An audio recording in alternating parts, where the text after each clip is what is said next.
too cold. And in fact, tonight it's about 4 degrees out here, so it may not be a long one, or I might freeze. I think last time I spoke to you, I was finishing off this print of Lulworth Cove, and it was my first reduction print, which means you start off with a sheet of lino, you cut out all the white bits and print the blue in this case.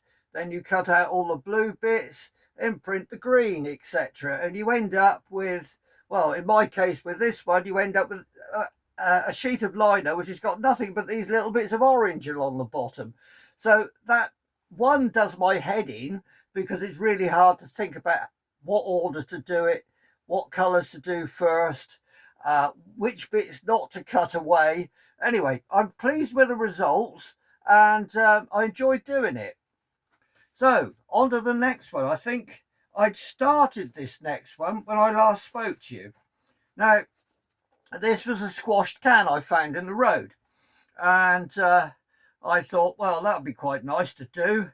And as you can probably see, it's a bit of a disaster. Why? Because the registration's miles out.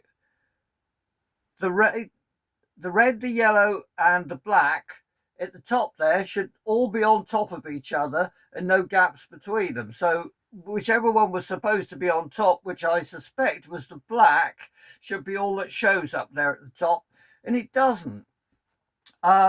It's not too far out at the bottom, but it was a long way out at the top. Now, I couldn't quite figure out, I assumed it must be registration, so I tried doing another sheet. I printed all the black first and then printed the red, and I could see there was going to be a problem. And as I've said before, there's no going back with reduction prints. Once you've cut something away, you can't put it back. So I tried, say, a second and third of the second layer, and it wasn't getting any better. So I gave up, and I got miserable. I went inside and moaned about it.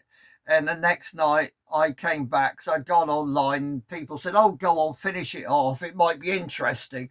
Anyway, I came out that night, and the temperature had obviously been different, and something had changed, and the next one's worked okay. So I've got one here, which I'm very pleased with.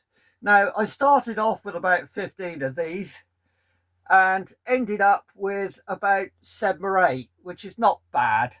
But I was pleased I was able to rescue it in the end.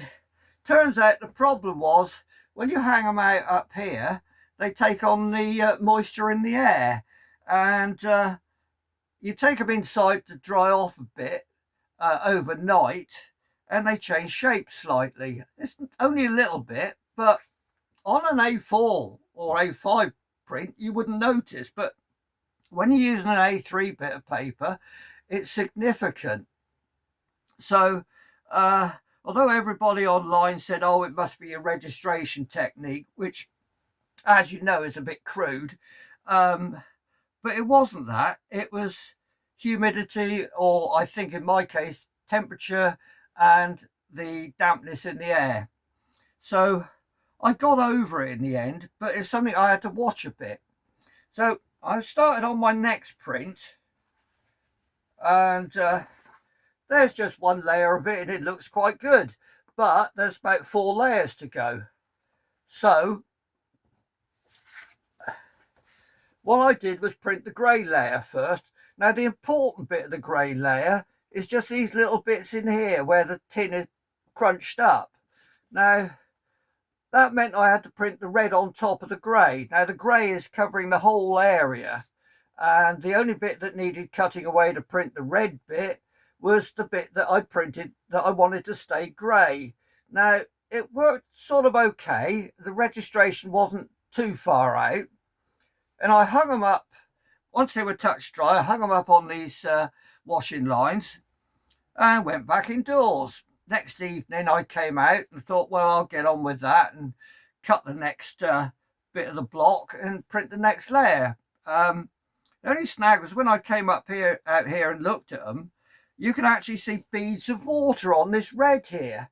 And what it was condensation. And again, I felt like giving up because all the ink had gone soft again because it's water-based. And I thought this is going to be a disaster, but I took them in, dried them out, and I think I'm going to get away with it. But it is something to bear in mind. Temperature can make quite a bit of difference, and I think humidity probably even more so. Anyway, while I was online and talking about this problem, and did anyone else come up with a similar sort of problem, someone said to me, "Oh, is it too dry where you are? Do you need a humidifier out in your studio?" Studio. Um, and I said, "No, it's actually more like a rainforest in here, but with a low temperature." And it turned out he was from Australia. Sometimes when you chatting to people online, you forget that they could be anywhere in the world. I think the ambient temperature in Australia at the time was probably about, oh, I don't know, double the temperature here at the time. So anyway, I think I've got away with it. But you will have noticed, or you might have noticed, on my last one, this is slightly different sized bit of paper. And I went mad and ordered some paper online. Now, trouble with ordering paper online is, apart from recommendations, you've got no idea what you're buying. You can sort of figure out the weight of it, so many GSM, grams per square meter, and you want it thin enough to be able to hand print, but not too thin. In my case, I quite like thickish paper. But you don't know what you're buying. You can't look at it, you can't touch it, you can't feel it. Anyway, it's nice paper, and do I like it? Yes, I like it, but at £10 for a pack of paper, it's a bit extravagant. Well, it is when you're doing reduction prints and you might throw, I don't know, quarter of them away if you're having trouble with the weather, as I was. It's nice. Is it worth that much? I'm not sure. I've been using, under normal circumstances, because I'm not selling them, this, which I get from B&M. It's £2.99 for 24 sheets, and it's quite nice paper. It's nice and smooth. It's okay for hand printing.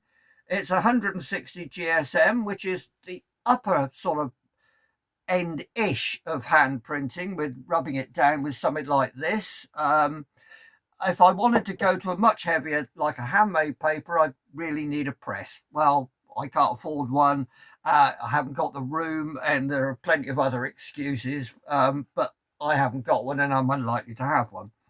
So I've been making a bit of progress, and all of the up till now I've been printing using, as you probably know, this SD ink, which I get from Hobbycraft. Now, quite useful for me because I can drive over there. It takes me about 20 minutes to get there, and I can pick what I want. The only snag is that's the only make of ink they do, and it's lovely ink, but when you're doing multiple layers, it's quite thick ink, so it tends to build up quite a lot. And I think it may contribute to my problems because you're saturating the paper because it's water-based ink. And as you get thicker and thicker, you're going to cause more and more cockles. And the more cockles you cause, there could be a tendency to affect the registration. So one, I thought I'd try the next ink up, which everybody online says is this Shaminki, I think it's pronounced. It's got an owl on the front, and everybody says it's about the best ordinary water-based ink. Now, might be just me. I'm not criticising this. I'm not here to either promote or slag anything off, but I didn't like it. I found it runny. I didn't find it dense enough. So I'm going to try something else, which really means I'm going to have to go and look for something rather more expensive. And let me have a look, see what it is. Yeah, here we go. I'm going to go, and you'll probably all have heard of it if you're regular printers, Cranfield Caligo, which is a water-based ink, but you can wash out your materials with washing up liquid or baby oil and then tap water.